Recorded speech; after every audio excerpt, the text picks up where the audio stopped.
फौजें जंगें नहीं जीतती होती, अवाम जंग जीतती होती है। और अवामी सपोर्ट इसलिए नहीं है कि एक बहुत बड़ी गल्फ या एक बहुत बड़ी खलीज पैदा कर दी गई है पाकिस्तान की सिक्योरिटी फोर्सेज में और पाकिस्तान के अवाम में लगातार जुल्म जबर और फसाहियत करने के बाद। इस पे जो है वो अभी हुकूमत ने एक यकजहती की कोशिश तो की थी, लेकिन हुकूमती बंदे ही आपस में बैठा बैठू के उन्होंने, और वो भी तीसरे चौथे लेवल की क्यादत, यानी हुक्मरान तो आए बैठे ही नहीं, बिलावल भी नहीं आया, नवाज शरीफ भी नहीं, बाकी और कोई भी नहीं, ना गिलानी साहब ना कोई और, कोई नजर नहीं आया, कोई जो अहम लीडर है शहबाज शरीफ कोई भी नहीं था। बल्कि सेकंड दर्जे की जो क्यादत है वो जरा वो भी नहीं थे। वो अता तारड़ ने देनी थी प्रेस ब्रीफिंग, जंग के ऊपर पता नहीं क्या देनी थी, साथ DGI SPR। तो वो चौथे दर्जे की जो क्यादत है सियासी जमातों की, वो वहां पे बैठे हुए थे MNA वगैरह, और वो सुन रहे थे, और अपोजिशन ने भी उसको संजीदा नहीं लिया। मौलाना फजलुर रहमान साहब ने इस पर क्या कहा, ये भी बहुत इंपॉर्टेंट है, जरा फजलुर रहमान साहब की आप बात सुने। वो फजलुर रहमान साहब कहते हैं ये तो मजाक है, यानी मैं स्टेटमेंट आपको पढ़ के सुनाया था। उन्होंने कहा ब्रीफिंग गैर संजीदा रवैया है, ब्रीफिंग गैर संजीदा थी, ये गैर संजीदा इकदाम क्यों लिए जा रहे हैं, किसी को कोई इल्म नहीं था, सिर्फ फौजी सोच और अप्रोच काफी नहीं है मौजूदा हालात से निपटने के लिए, और यानी हमें तो बुलाया नहीं गया, फजल रहमान साहब ने साफ कहा।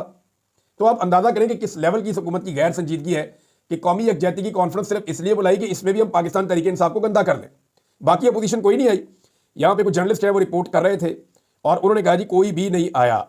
इसमें जनाब एक स्टेटमेंट और है जो शेख वकास अकरम साहब का है, ये स्टेटमेंट भी मैं आपके सामने रख देता हूं क्योंकि एक बड़ी इंपॉर्टेंट डेवलपमेंट हुई है पाकिस्तान में, और वो डेवलपमेंट हुई है तहरीक तहफ़्फ़ुज़ आईन पाकिस्तान के प्लेटफॉर्म से।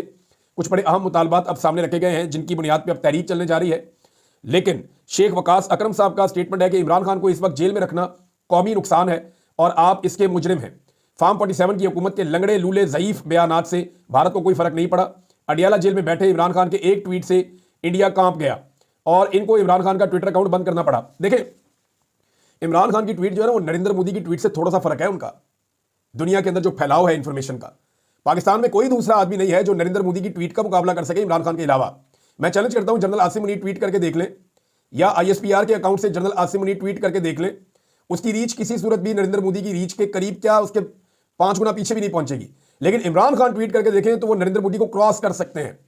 लेकिन पाकिस्तान में जो ट्विटर है उसको बैन किया हुआ है। पूरी दुनिया में ट्विटर एक ऐसा वेपन है जिसपे बयानिए बनते हैं, पूरी दुनिया के रियासतों के बयानिए बनते हैं। मेरी तमाम पाकिस्तानियों से गुजारिश है कि अगर आपने ट्विटर के ऊपर अपना अकाउंट नहीं बनाया, आप आहिस्ता आहिस्ता इसको इस्तेमाल करना सीख लेंगे। आप फौरी तौर पे ट्विटर के ऊपर अपना अकाउंट बनाएं और चाहे VPN लगा के आपको चलाना पड़े आप इसको चलाएं। और अगर आप कुछ और नहीं कर सकते तो वो इंफॉर्मेशन जो पाकिस्तान को सपोर्ट करती है, वो चीजें जो पाकिस्तान में रूल ऑफ लॉ, आजादी इज़हार राय, पाकिस्तान में मैंडेट के एहतराम, इंसानी हकूक की खिलाफ वर्जियों के बारे में जो पोस्टें भी आपको नजर आए, आप कुछ और ना करें, एक बटन दबा के आप उनको ही पोस्ट कर दें, पूरी दुनिया में आपकी आवाज पहुंच जाती है। आज दुनिया में जो सबसे बड़ा पैरामीटर है जिसकी बुनियाद पर दुनिया फैसला करती है कि कहां पर जुल्म और ज्यादती हो रही है, वो ट्विटर को समझा जाता है। लिहाजा आप ट्विटर या X इसको आप डाउनलोड जरूर करें। अल्लामा राजा नासिर अब्बास साहब ने कहा कि फार्म 47 के जरिए वतन पर कब्जा करने वाले इक्तदार के भूखे अपने ही लोगों पर गोलियां चलाकर उनको कत्ल करने वाले कभी भी अपने वतन का दिफा नहीं कर सकते, कभी नहीं कर सकते, उन्होंने कहा।